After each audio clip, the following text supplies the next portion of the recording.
প্রিয় বন্ধুগণ, আপনারা জানেন বাংলাদেশ খেলাফত মজলিস কর্তৃক আয়োজিত আমাদের এই দাওয়াতি মাস এর কার্যক্রম চলছে। এর ধারাবাহিকতায় আমরা রূপগঞ্জে মুফতি আব্দুল কাইয়ুম মাদানী দামাত বারাকাতুহুমা আলিয়ার সহযোগিতায় এবং ওনার নেতৃত্বে আমরা আজকে এখানে দাওয়াতি মিছিল এবং দাওয়াতি মাস হিসেবে দাওয়াতি কার্যক্রম পরিচালনা করেছি। দাওয়াতি মিছিলের পরে এখন আমাদের সম্মুখে দিক নির্দেশনামূলক বক্তব্য পেশ করবেন বাংলাদেশ খেলাফত মজলিস রূপগঞ্জ থানার সম্মানিত সেক্রেটারি হযরত মাওলানা আব্দুল্লাহ আল হাসান। আসসালামু আলাইকুম ওয়া রাহমাতুল্লাহি ওয়া বারাকাতুহু। ওয়ালাইকুম আসসালাম। সংগ্রামী বন্ধুগণ, আজকে আপনারা আমাদের এই দাওয়াতি মিছিলকে সুন্দরভাবে সম্পন্ন করার উদ্দেশ্যে একত্রিত হয়েছেন। আমরা আপনাদের কাছে আহ্বান রাখব, আগামী দিনেও যখন এরকমভাবে আমাদের মিছিল মিটিং সমাবেশের জন্য আপনাদেরকে আহ্বান করা হবে, আপনারা এসে উপস্থিত হবেন।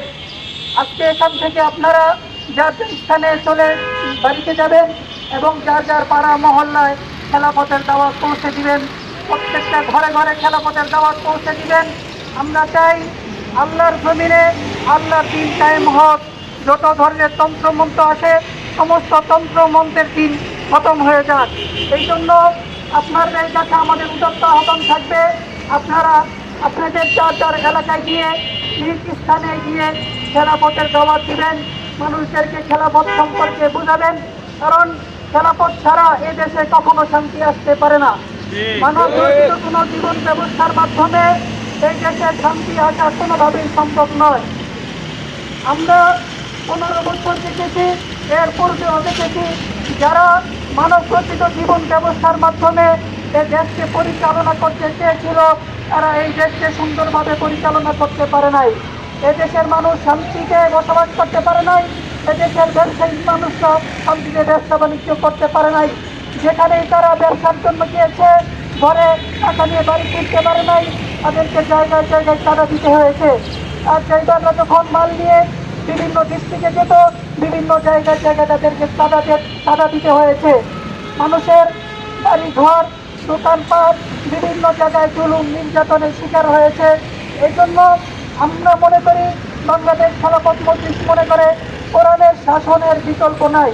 কোরআন সুন্নাহর ভিত্তিতে যদি আমরা আমাদের এই দেশকে পরিচালনা করি, তাহলে দেশের মানুষ শান্তিতে বসবাস করতে পারবে এবং এদেশে শান্তি ফিরে আসবে। আমি আপনাদের কাছে উদাত্ত আহ্বান রাখবো, আগামী দিনে বাংলাদেশ খেলাফত মজলিস সারা বাংলাদেশে 300 আসনে রিক্সা মার্কায় প্রতিদ্বন্দ্বিতা করবে। আপনারা রিক্সা মার্কায় ভোট দিয়ে রিক্সা মার্কাকে জয়যুক্ত করবেন। আমাদের রূপগঞ্জ আসনে মুফতি আব্দুল কাইয়ুম মাদানী সাহেব রিক্সা মার্কায় লড়বেন। আপনারা সকলে রিক্সা মার্কায় ভোট দিয়ে কোরআনকে পাশ করাবেন। খেলাফতকে পাশ করানোই মানে হচ্ছে কোরআনকে পাশ করানো। আর কোরআন যদি এই বাংলাদেশে কায়েম হয়, কোরআনী জীবন ব্যবস্থা যদি এই বাংলাদেশে কায়েম হয়, ইনশাল্লাহ এই বাংলাদেশের মানুষ শান্তিতে বসবাস করতে পারবে, এই বাংলাদেশে শান্তি ফিরে আসবে। আবারও সকলকে এখানে আজকের এই অনুষ্ঠানে অংশগ্রহণ করার জন্য শুকরিয়া আদায় করছি এবং সকলে যার যার নিজ অবস্থানে গিয়ে দিনের দাওয়াতি কাজে ভালোভাবে মনোনিবেশন করার জন্য সকলের কাছে উদাত্ত আহ্বান রেখে আমি আমার সংক্ষিপ্ত বক্তৃতা এখানে শেষ করছি। আসসালামু আলাইকুম ওয়া রাহমাতুল্লাহি ওয়া বারাকাতুহু। ওয়ালাইকুম আসসালাম।